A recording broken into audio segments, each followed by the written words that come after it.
Pembacaan Alkitab 28 Januari, Keluaran 5 ayat 22 sampai Keluaran 7 ayat 24. Lalu Musa kembali menghadap Tuhan, katanya, Tuhan, mengapakah kau perlakukan umat ini begitu bengis?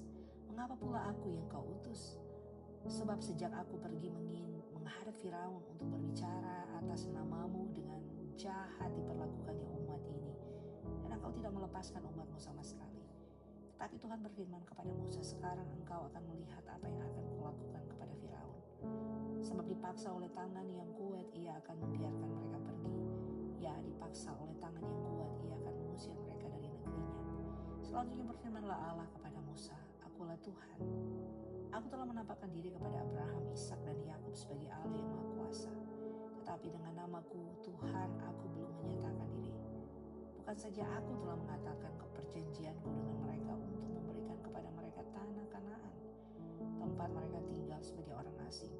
Tetapi aku sudah mendengar juga orang-orang Israel yang telah diperbudak oleh orang Mesir, dan aku ingat kepada perjanjianku. Sebab itu katakanlah kepada orang Israel, Akulah Tuhan, aku akan membebaskan kamu dari kerja paksa orang Mesir, melepaskan kamu dari perbudakan mereka dan menebus kamu dengan tangan yang teracung dan dengan hukuman yang berat. Aku akan mengangkat kamu menjadi umatku dan aku akan menjadi Allahmu, supaya kamu mengetahui bahwa Akulah Tuhan Allahmu yang membebaskan kamu dari kerja paksa orang Mesir. Dan aku akan membawa kamu ke negeri yang dengan sumpah telah kujanjikan memberikannya kepada Abraham, Ishak dan Yakub. Dan aku akan memberikannya kepadamu untuk menjadi milikmu. Akulah Tuhan. Lalu Musa mengatakan demikian kepada orang Israel, tetapi mereka tidak mendengarkan Musa, karena mereka putus asa dan karena perbudakan yang berat itu. Kemudian Tuhan berfirman kepada Musa, pergilah menghadap, katakanlah kepada Firaun raja Mesir, bahwa ia harus membiarkan orang Israel pergi dari negerinya. Sebab Musa berkata di hadapan Tuhan, orang Israel sendiri tidak mendengarkan aku. Bagaimanakah mungkin Firaun akan mendengarkan aku? Aku seorang yang tidak peta lidahnya. Demikianlah Tuhan telah berfirman kepada Musa dan Harun, serta mengutus mereka kepada orang Israel dan kepada Firaun raja Mesir dengan membawa perintah supaya orang Israel dibawa keluar dari Mesir. Inilah para kepala kaum keluarga mereka, anak-anak Ruben, anak sulung Israel, Henok, Palu, Hesron, dan Karmi. Itulah kaum Ruben, anak-anak Simeon, Yemuel, Yamin, Ohad, Yakin, Sohar, dan Saul, anak seorang perempuan Kanaan. Itulah kaum Simeon. Inilah nama anak-anak Lewi menurut urutan kelahirannya, Gerson, Kehat, dan Merari. Umur Lewi 137 tahun. Anak-anak Gerson, Libni, dan Simei menurut kaum mereka. Anak-anak Kehat, Amram, Yisar, Hebron, dan Uziel. Umat Kehat 133 tahun. Anak-anak Merari, Mahli, dan Musi. Itulah kaum Lewi menurut urutannya. Dan Amram mengambil Yokhebed, saudara ayahnya, jadi istrinya, dan perempuan ini melahirkan Harun dan Musa baginya. Umur Amram 137 tahun. Anak-anak Yishar, Korah, Nefeg, dan Sihri. Anak-anak Musi, Mishael, Elshasaf, Fan, dan Sifri. Dan Harun mengambil Elisabah, anak perempuan Abinadab, saudara perempuan Nahason, menjadi istrinya, dan perempuan ini melahirkan baginya Nadab, Abihu, Eleazar, dan Itamar. Anak-anak Korah, Asyir, Elkana, dan Abiasaf.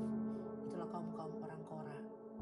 Eleazar, anak Harun, mengambil salah seorang anak perempuan Putiel menjadi istrinya, dan perempuan ini melahirkan Finehas baginya. Itulah para kepala kaum keluarga orang Lewi menurut hukum mereka, kaum mereka. Itulah Harun dan Musa yang diperintahkan Tuhan, bawalah orang Israel keluar dari tanah Mesir menurut pasukan mereka. Mereka yang berbicara kepada Harun raja Mesir supaya mereka membawa orang Israel keluar dari Mesir. Itulah Musa dan Harun. Pada waktu Tuhan berfirman kepada Musa di tanah Mesir, Tuhan berfirman kepadanya, Akulah Tuhan, katakanlah kepada Firaun raja Mesir segala yang kufirmankan kepadamu.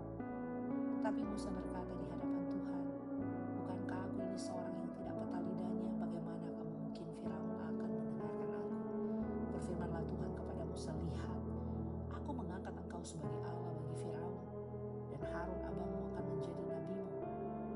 harus mengatakan segala yang kuperintahkan kepadamu, dan Harun abangmu harus berbicara kepada Firaun supaya dibiarkannya orang Israel itu pergi dari negerinya. Tetapi aku akan mengeraskan hati Firaun, dan aku akan memperbanyak tanda-tanda dan mujizat-mujizat yang kubuat di tanah Mesir. Bila manakah Firaun tidak mendengarkan kamu, maka aku akan mendatangkan tanganku kepada Mesir dan mengeluarkan pasukanku umatku orang Israel dari tanah Mesir yang dengan hukuman-hukuman yang berat. Dan orang Mesir itu akan mengetahui bahwa akulah Tuhan apabila aku mengacungkan tanganku terhadap Mesir dan membawa orang Israel keluar dari tengah-tengah mereka.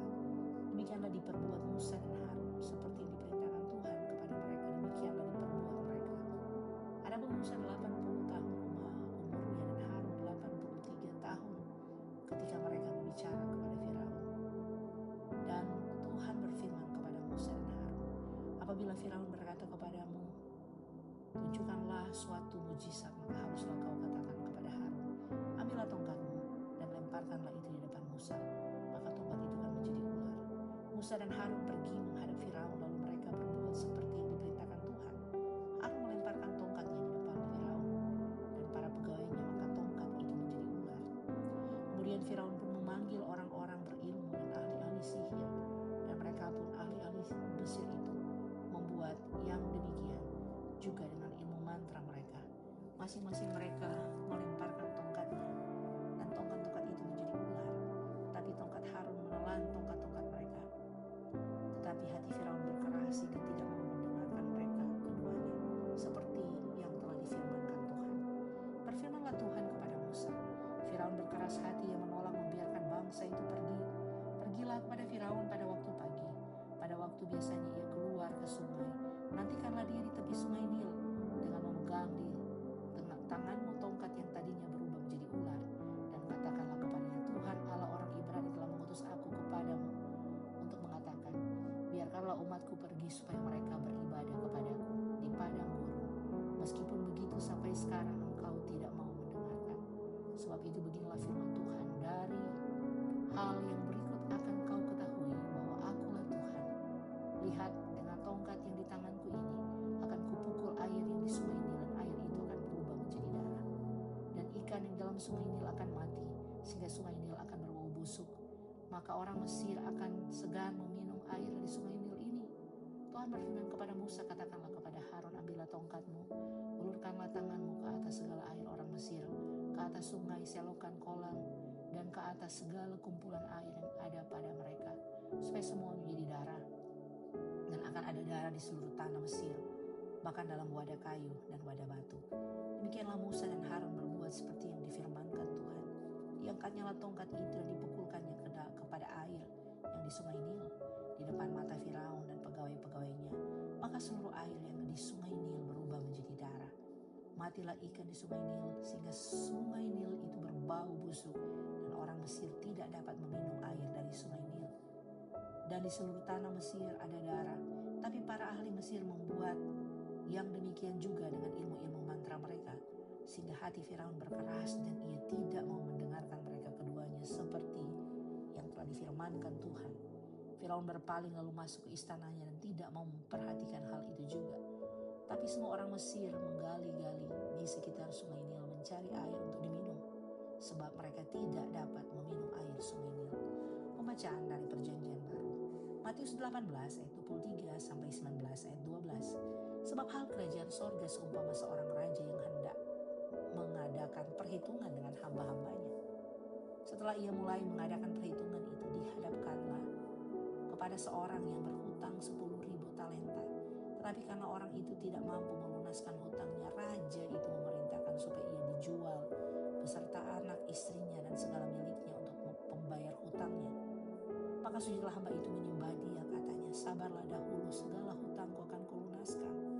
Lalu tergelar hati raja itu oleh belas kasihan akan hamba itu, sehingga ia membebaskannya dan menghapuskan hutangnya. Tetapi ketika hamba itu keluar, ia bertemu dengan seorang hamba lain yang berhutang 100 dinar kepadanya. Ia menanggap dan mencekik kawannya itu dan berkata, bayar hutangmu. Maka sujudlah kawannya itu dan memohon kepadanya, sabarlah dahulu, hutangku akan kulunaskan. Tetapi ia menolak dan menyerahkan kawannya itu ke dalam penjara sampai dilunaskannya hutangnya.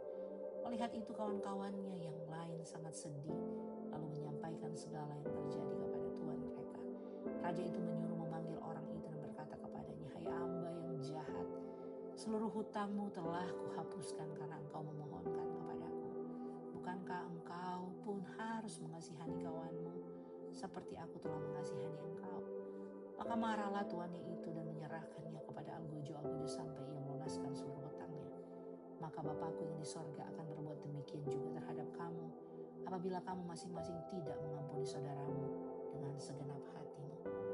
Setelah Yesus selesai dengan pengajarannya itu, berangkatlah ia dari Galilea dan tiba di daerah Yudea yang di seberang sungai Yordan. Orang banyak berbondong-bondong mengikuti dia dan ia pun menyembuhkan mereka di sana.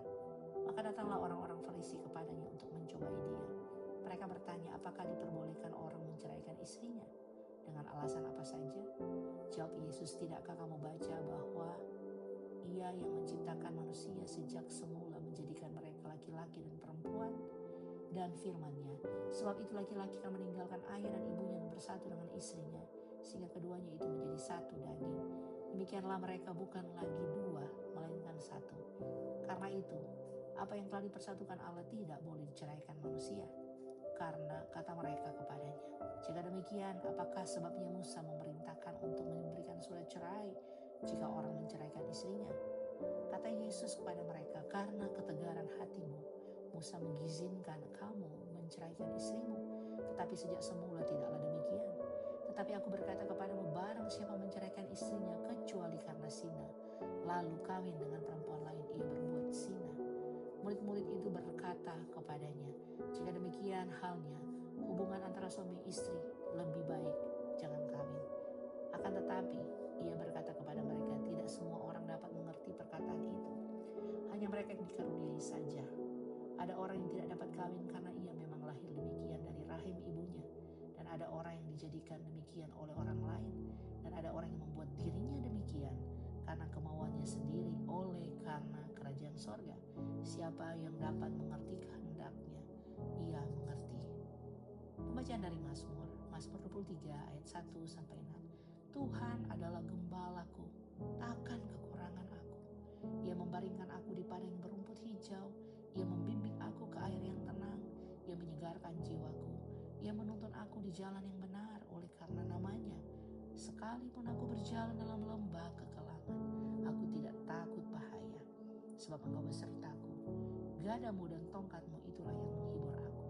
Engkau menyediakan hidangan bagiku di hadapan lawanku. Engkau mengurapi kepalaku dengan minyak, pialaku penuh melimpah. Kebajikan dan kemurahan belaka akan mengikuti engkau, mengikuti aku seumur hidupku, dan aku akan diam dalam rumah Tuhan sepanjang masa. Pembacaan dari Amsal, hikmat hari ini. Amsal 5 ayat 22 sampai 23. Orang fasik tertangkap dalam kejahatannya dan terjerat dalam tali dosanya sendiri. Ia mati karena tidak menerima didikan dan karena kebodohan yang besar ia tersesat. Demikian pembacaan Alkitab hari ini.